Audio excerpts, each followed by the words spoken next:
Assalamu alaikum everyone, this is Fahad and you're watching your own favorite YouTube channel, Speak English with Fahad. Today is 31st of August 2020 and today's Dawn editorials are Port Operations, Polio Storm and PTA's arbitrary move. First of all हम discuss करेंगे port operations के हवाले से। Recently जो आपको अच्छी तरह पता है कि कराची में वेदर जो है उसने काफ़ी ज़्यादा डिस्टर्बेंस पैदा की है, बहुत ज़्यादा बारिशें आई हैं और पाकिस्तान की जो इंटरनेशनल ट्रेड है जो पोर्ट के ज़रिए होती है वो तकरीबन रुक गई है। इस एक्टिविटी के हवाले से अगर बात की जाए तो दो शहरों के दरमियान जो ये चीज़ हैवी मानसून ने शावर हैं उन्होंने सस्पेंड कर दी है पिछले काफ़ी दिनों से, और काफ़ी ज़्यादा चैलेंजेस का सामना करना पड़ा है कार्गोज़ के शिपिंग में, हैंडलिंग में और उनको यहाँ पे लाने में। और जो पोर्ट ऑफिशियल्स हैं और उसके साथ साथ लेबर जो है वो सारे के सारे तकरीबन शहर में जो हैं वो डूबे हुए हैं। और इसमें क्या हो रहा है कि इसमें बहुत ज़्यादा डिलेज़ का सामना है कार्गो स्कैनिंग में, डिलीवरीज़ में और कार्गो लोडिंग में। और एक्टिविटीज़ जो हैं वो बहुत ज़्यादा लिमिटेड कर दी गई हैं, कंसाइनमेंट जो है उनको पाइल्ड अप कर दिया गया है। और उसके रीज़न ये है कि बारिशों का सिलसिला जो है उसने तकरीबन जो नॉर्मल ज़िंदगी है उसको रोक के रख दिया है। एक्सपोर्टर्स जो हैं वो शिपमेंट डिलेज़ फेस कर रहे हैं पिछले कोई 10 दिनों से, और इससे पहले जब मतलब इस वक्त तो पूरा सिटी जो है वो सब मर्ज्ड है रेन वाटर में। सिचुएशन जो है वो बहुत ज़्यादा सीरियस हो चुकी है। हमारे ग्रोथ मोमेंटम की तरफ जो एक्सपोर्ट का हमें नज़र आया था पिछले चंद महीनों में, और गवर्नमेंट ने जब से रीओपन की थी ये डेक्लाइनिंग यानी कोविड-19 इन्फेक्शन जब डेक्लाइन हुए तो गवर्नमेंट ने जो है ये चीज़ें जब रीओपन की तो इसके बाद दोबारा से इनका ब्लॉकेज हमारे सामने आया है। ये जो सीरियसनेस है इस सिचुएशन की और इसका जो पोटेंशियल इम्पैक्ट है वो नेशनल फॉरेन ट्रेड पे देखा जा सकता है, जिसके बारे में अब्दुल रज़ाक दाऊद ने ट्वीट किया। उन्होंने लिखा कि ऐसा लगता है कि जैसे हैवी बारिशों की वजह से ख़ासकर कराची में जो है जो एक्सपोर्ट कंसाइनमेंट्स हैं वो डिले हैं, और एक्सपोर्ट्स जो हैं अगस्त की जो हैं वो डेफिनेटली इससे अफेक्टेड हो सकती हैं। इस वक्त में उन्होंने एक्सपोर्टर्स को एडवाइस किया है कि वो इन डिफ़िकल्टीज़ को जो है उनको उनका सामना करें और उनको कंट्रोल करने की कोशिश करें। सो that was all about port operations. Polio storm के हवाले से अगर बात करें तो जो ग्लोबल मॉनिटरिंग बॉडी है उस पोलियो की, उसने पाकिस्तान के हवाले से उसने बहुत ज़्यादा इसके ऊपर वाइस्ट किया है कि पाकिस्तान जो है शायद इसके लिए मुश्किल हो कि इस क्रिपलिंग डिजीज़ से एरेडिकेट कर सके। पिछले महीने की जो रिपोर्ट है इंडिपेंडेंट मॉनिटरिंग बोर्ड की, उन्होंने स्टेट किया है कि बड़े ही कोई गैर यकीनी किस्म के टर्म्स आए हैं इस दोनों ये जो वैक्सीन ड्राइव्ड पोलियो वायरस है इसके हवाले से कि ये बड़ी तेज़ी के साथ पाकिस्तान में फैल रहा है।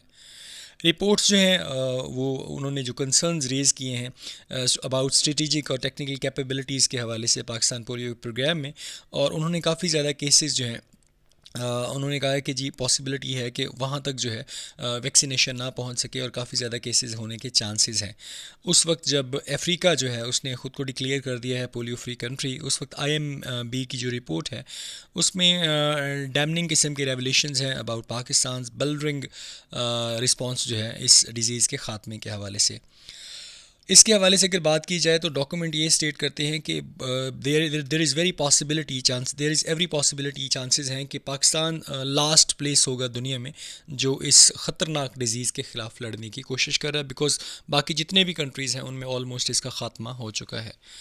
PTA's आर्बिट्रेरी मूव के हवाले से बात करें जो आज का इम्पोर्टेंट एडिटोरियल है, तो PTA जो है उसने एक दफ़ा फिर जो है यूट्यूब को ये कहा है कि आपका जो वल्गर या इंडिसेंट किस्म का मवाद ज़ाहिर हो रहा है इसको ख़ात्मा किया जाए। अभी पिछले चंद दिनों में आपने सुना होगा कि यूट्यूब बैन करने के हवाले से एक न्यूज़ आई थी और उसके बारे में ये बताया गया था कि क्योंकि दे दिया गया था उसको टिकटॉक जो है ये जो चाइनीज़ एक एप्लीकेशन है उसके हवाले से उनको वार्न किया गया था कि अगर आप अपनी इंडिसेंट जो कंटेंट है उसमें से ख़त्म नहीं करेंगे तो आपको ब्लॉक कर दिया जाएगा। यूट्यूब के बारे में भी कहा गया है। इस हवाले से जो एडिटोरियल में रिटन है वो ये है कि अगर इस तरह की कोई चीज़ है तो डेफ़िनेटली गवर्नमेंट जो है उसको बताना चाहिए अपने यूज़र्स को, क्योंकि काफ़ी ज़्यादा यूज़र्स हैं they are earning from the YouTube, और यूट्यूब का जो कंटेंट है वो यहाँ पे प्ले होता है। तो नॉर्मल जो यूज़र्स हैं उनके सामने एक बड़ी क्लियर पिक्चर रखनी चाहिए कि क्या रीज़न्स हैं, क्या ऐसी चीज़ें हैं, ताकि उनको पता हो कि इस तरह का जो भी कंटेंट अगर उनकी वजह से आ रहा है तो उसमें वो रोकथाम कर सके। So that's all about PTA's arbitrary move. इसको डिटेल में डिस्कस कर लेते हैं। In yet another regularly worded statement, एक और जो है अनक्लियर किस्म की एक स्टेटमेंट में इट इमर्ज ये जाहिर किया गया that Pakistan telecommunication authority has asked video sharing platform YouTube to immediately block content that is vulgar, indecent and immoral।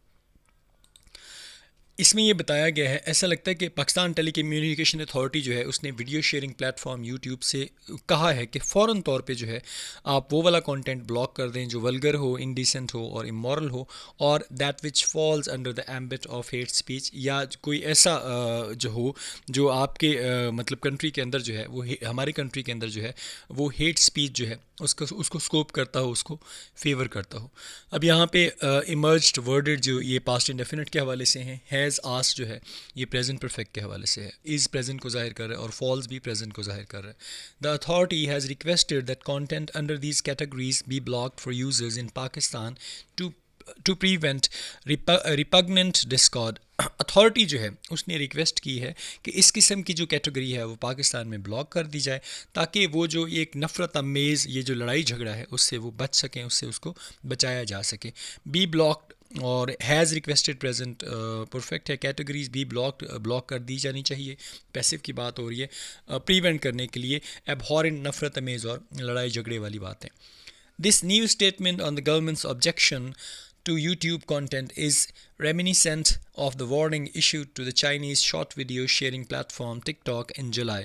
ये जो ऑब्जेक्शन आई है इस नई स्टेटमेंट में यूट्यूब कंटेंट के ऊपर जो ये ऑब्जेक्शन आई है, ये बेसिकली रिमाइंडर है उस वार्निंग का जो Chinese short video sharing platform यानी जो टिकटॉक है उसके हवाले से जो जुलाई में इशू हुई थी। इज़ इशूड जो है ये प्रेजेंट इंडेफिनिट का पैसिव है। When the PTA ordered its to filter obscene content, जब पीटीए ने ऑर्डर किया था कि आप इसके अंदर जो वल्गर किस्म का या इंडिसेंट किस्म का कंटेंट है उसको फ़िल्टर किया जाए, ऑर्डर्ड पास्ट इंडेफिनिट है। It also serves as a warning for YouTube users for whom the memory of the 2012 YouTube ban which lasted 3 years is still fresh. ये जो है ये इस बात को बड़ा ये जो वार्निंग है ये वाजिया करती है उन यूट्यूब यूज़र्स के लिए जिनके दिमाग में अभी तक 2012 में यूट्यूब बैन होने वाली जो मेमोरी है जो 3 साल तक रही थी, अभी तक वो बात फ्रेश है, ताज़ा है। अब सर्व्स प्रेजेंट इंडेफिनिट है, लास्टेड पास्ट की बात है और इज़ प्रेजेंट की बात है। टाइम इन अगेन यानी बार बार the PTA raises the issues of alleged obscene और वल्गर कंटेंट। पीटीए ने बार बार जो है ये इल्ज़ामात जो उठाती है ये ऑब्सीन या वल्गर कंटेंट की यूट्यूब के ऊपर, अब रेजेस जो है ये है प्रेजेंट इंडेफिनिट को जाहिर कर रहा है। Yet fails to make details of such content public, ताहम इस तरह की जितनी डिटेल्स हैं इस तरह का जो भी कंटेंट है उसको पब्लिक करने में ये फेल हो जाती है। अब येट फेल्स जो है ये भी प्रेजेंट इंडेफिनिट है। What exactly is this content, कि ये एग्जैक्टली कंटेंट क्या है, and what laws are being violated, और कौन से ऐसे कवानीन हैं जिनको वायलेट किया जा रहा है, तोड़ा जा रहा है। और बीइंग वायलेटेड जो है ये प्रेजेंट कॉन्टिन्यूस का पैसिव है। अगेंस्ट दिस बैकड्रॉप, इस ये जो बैकग्राउंड है ऑफ सिक्रेसी, ये जो सिक्रेसी का बैकग्राउंड है इसके मुखालिफ, इट इज़ अंडरस्टैंडेबल, ये बात बड़ी अंडरस्टैंडेबल है दैट राइट्स एक्टिविटिस्ट आर कंसर्न, कि इसमें जो राइट्स एक्टिविटिस्ट है ना वो कंसर्न है, वो उनका ताल्लुक इससे है। आर कंसर्न जो है ये प्रेजेंट इंडेफिनिट का पैसिव है। दैट दीज मूव्स के ये जो काम हो रहे हैं मे बी स्टेल्थी अटेम्प्ट्स, शायद ये चोरी छुपे हो सेंसरशिप के ऊपर, एंड मजलिंग ऑफ फ्री एक्सप्रेशन, या ये सिर्फ जो फ्री एक्सप्रेशंस हैं उनको साइलेंस करने के लिए, उनको खामोश करने के लिए किया जा रहा हो। As the space for dissent and criticism shrinks in Pakistan, जैसे कि आपको देख सकते हैं कि ये जो डिसएग्रीमेंट है यहाँ पे डिसेंट का मतलब होता है डिफरेंट ओपिनियन होना, डिसएग्रीमेंट होना, यानी ये जो मुख्तलिफ़ किस्म के ओपिनियन रखना और क्रिटिसाइज़ करना पाकिस्तान में ये कमज़ोर पड़ता जा रहा है या ये श्रिंक होता जा रहा है। अब ये भी प्रेजेंट इंडेफिनिट की बात है, श्रिंक्स है। As evidenced by successive governments passing legislation such as Pakistan electronic crimes act 2016 and now eyeing the citizens protection against online harm rules 2020। जैसा कि एविडेंस किया जा सकता है, देखा जा सकता है, ये जो सक्सेसिव गवर्नमेंट है इसने जो एक लेजिस्लेशन अभी कानून पास किया जैसा कि पाकिस्तान इलेक्ट्रॉनिक क्राइम्स हैं एक्ट 2016, और अब इनकी नज़र जो है वो सिटीज़न प्रोटेक्शन पे है, यानी अगेंस्ट ऑनलाइन हार्म रूल्स के ऊपर 2020 में। It is important for both the PTA and tech companies to be transparent about their communication and dealing। ये बात जो है ये बड़ी इंपॉर्टेंट है दोनों के लिए, यानी पीटीए के लिए और टेक्नोलॉजी कंपनीज़ के लिए, कि उन्हें ट्रांसपेरेंट होना चाहिए अपनी कम्युनिकेशन और डीलिंग्स के हवाले से, उन्हें बिल्कुल क्लियर होना चाहिए। In countries where citizens are not well versed in digital rights and where authorization governments take advantage of this act, उन ममालिक में जहाँ पे शहरी जो हैं वो इन डिजिटल राइट्स से अच्छी तरह से वाकिफ़ नहीं होते, वेल वर्स नहीं होते, एंड वेयर अथॉरिटेरियन लिखा हुआ है, सॉरी, जहाँ पे अथॉरिटी गवर्नमेंट्स जो हैं वो इस चीज़ का, इस फैक्ट का फ़ायदा उठाती हैं। अब ये दोनों प्रेजेंट की बातें हो रही हैं, ठीक है। Platforms like YouTube must share information and be accountable to the users that generate profits for them. तो प्लेटफॉर्म जो हैं जैसे कि यूट्यूब वगैरह है, उनको इन्फॉर्मेशन ज़रूर शेयर करनी चाहिए और उनको अकाउंटेबल होना चाहिए उन यूज़र्स के हवाले से जो उनके लिए प्रॉफिट जनरेट करते हैं। Their annual reports ought to transparently tell users what is being restricted and why. उनकी जो एनुअल रिपोर्ट्स हैं वो डेफिनेटली इंडिकेट करें, ट्रांसपेरेंटली वाजिया तौर पे यूज़र्स को बताएं कि क्या चीज़ है जिसको रिस्ट्रिक्ट किया जा रहा है और उसकी वजह क्या है। इस बीइंग रिस्ट्रिक्टेड जो है ये प्रेजेंट कॉन्टीन्यूस का पैसिव है। Instead of simply aggregating a set of numbers to show how many of these requests were made, बजाय इसके कि आप सिंपल जस्ट वो सेटअप ग्रुप जो है वो दिखा दें, ये दिखाने के लिए कि कितनी रिक्वेस्ट इसके हवाले से बनाई गई या की गई। वर मेड जो है ये पास्ट इंडेफिनिट का पैसिव है। Citizens have a right to know what the PTA is asking YouTube to remove, and if the tech platform is complying with government requests, users must know the reason behind its actions. जो citizen है उनका हक है कि उन्हें जानना चाहिए कि पीटीए जो है वो यूट्यूब से क्या रिमूव करने को कह रही है। ये प्रेजेंट डेफिनेट की बात है। If the take platform is complying with government request, अगर जो ये टेक्नोलॉजी प्लेटफॉर्म है ये गवर्नमेंट की रिक्वेस्ट को ऑब्ज़र्व कर रहा है, यूज़र्स को ये पता होना चाहिए कि इस एक्शंस के पीछे वजूहात क्या है। So that was all about today's Dawn editorial.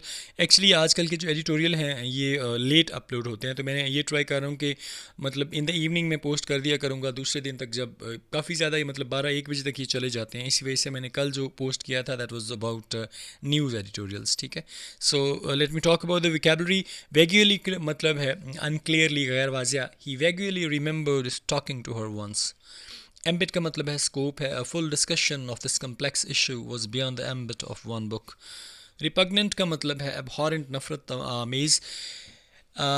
Cannibalism seems repugnant to us. Discord का मतलब होता है कन्फ्लिक्ट, झगड़ा या कोई नाचाकी। A prosperous family who showed no signs of discord were presented there. Reminiscent का मतलब है रिमाइंडर, याद दहानी करवाना। The sights were reminiscent of my childhood.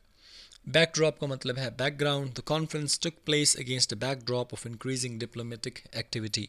मजलिंग का मतलब है साइलेंसिंग, किसी को खामोश करवाने की कोशिश करना। The dog should have been muzzled. Dissent का मतलब है डिसएग्रीमेंट या डिफरेंट किस्म का ओपिनियन रखना। There was no dissent from this view. Ought का मतलब indicate, they ought to respect the law. Aggregating का मतलब है ग्रुप फॉर्मिंग करना, लोगों को ग्रुप्स में तकसीम कर देना। Socio occupational group aggregate man sharing similar kinds of occupation. Compiling का मतलब कंप्लाइंग है, sorry not compiling, I am sorry, मुझे लगा मैंने पहले भी इसको गलत पढ़ा है। It's complying, observing, we are unable to comply with your request. So that was all about today's Dawn editorial. Hope so आपको पसंद आया होगा. There were some requests के I was reading very fast. Today I have just minimized my reading speed, and if you guys are still facing the issues, please let me know in the comment box. I'll try to make it very well for you. Take good care of yourself. Assalamu alaikum. Allah Hafiz.